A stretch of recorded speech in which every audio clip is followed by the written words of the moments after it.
काश्मीरमध्ये पर्यटनासाठी आलेल्या निष्पाप पर्यटकांवर गोळीबार करत दहशतवाद्यांनी जो भेकडपणा दाखवलाय त्याचा देशभरातून तीव्र निषेध होतोय। कोल्हापुरातून सुद्धा याबद्दल संतप्त प्रतिक्रिया उमटल्यात। काहींनी हे गुप्तचर यंत्रणांचं अपयश असल्याचं सांगितलं, तर काहींनी सरकारनं याची पूर्ण चौकशी करून मृत पर्यटकांच्या कुटुंबियांना न्याय द्यावा असं मत मांडलं।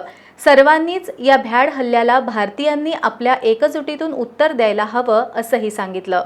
फार दुःखदायक घटना वाटते आणि त्यासाठी सगळ्या लोकांनी मिळून भारतीयवासियांनी त्याच्या एकट्टा राहिलं पाहिजे, एक संघ राहिलं पाहिजे आणि त्याच्या विरुद्ध असला पाहिजे आणि त्याच्यावर सरकारनं पण पूर्ण कारवाई केली पाहिजे।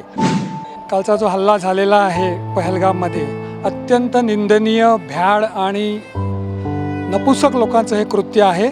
शासनाची कुठेतरी याच्यामध्ये नक्कीच कमी आलेली आहे। मी चूक म्हणणार नाही, पण आपल्याला ज्याला इंटेलिजन्स म्हणतो त्या इंटेलिजन्सच्या लोकांचं हे शोधून काढण्यामध्ये चूक झाली आणि आता इथून पुढे अशी घटना एकदाही होणार नाही अशी शासनानेच नाही तर प्रत्येक भारतीयाने अशी शपथ घेतली पाहिजे की एकही माणूस आपला हा अतिरेक्यांकडून मारला गेला नाही पाहिजे। भयंकर वाईट गोष्ट घडलेली आहे आणि मला भयंकर राग आलेला आहे। मी प्रवासात होतो, मला उशिरा कळलं, पण आपण प्रत्येकाने उठून चळवळ निर्माण केली पाहिजे। एखाद्या मंदिरावर हल्ला झाला, एखाद्या आपल्या धार्मिक स्थळावर हल्ला झाला तर आपण पेटून उठतो, पण अशा वेळी आपण पेटून उठू नये हा आपला भारतीय म्हणून मोठा दोष आहे। हा दुर्दैवी हल्ला आहे काश्मीरमध्ये झालेला आणि असं व्हायला नको पाहिजे होतं आणि याच्यावर काहीतरी सरकारनं लोकांच्या सुरक्षेचा उपाय काहीतरी करायला पाहिजे।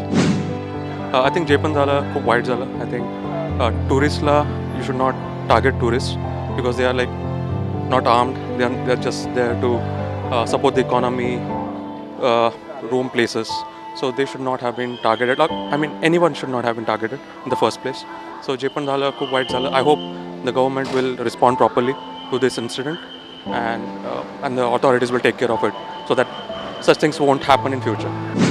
एवढंच आहे की जसं आम्हाला मारले, आपल्या लोकांना मारले थोडक्यात, तसंच आपण पण काहीतरी करायला लागणार आहे, त्यांना दाखवायला लागणार आहे, नाहीतरी पॉसिबल नाही आहे। Tit for tat is the must, कारण टिट फॉर टॅट झालं नाही तर फायदाच नाही आहे। आपण हल्ले सहन करतच राहणार आहे। त्यांना पण कळायला पाहिजे ना, जे आम्हाला दुःख आहे त्यांना पण कळायला पाहिजे। बस ते ऐकल्यापासून खूपच जास्त दुःख होत आहे आणि मी हीच प्रार्थना करते की लवकरात लवकर ते जे परिवार आहे त्यांना न्याय मिळू देत आणि ते ह्या दुःखापासून बाहेर येऊ देत।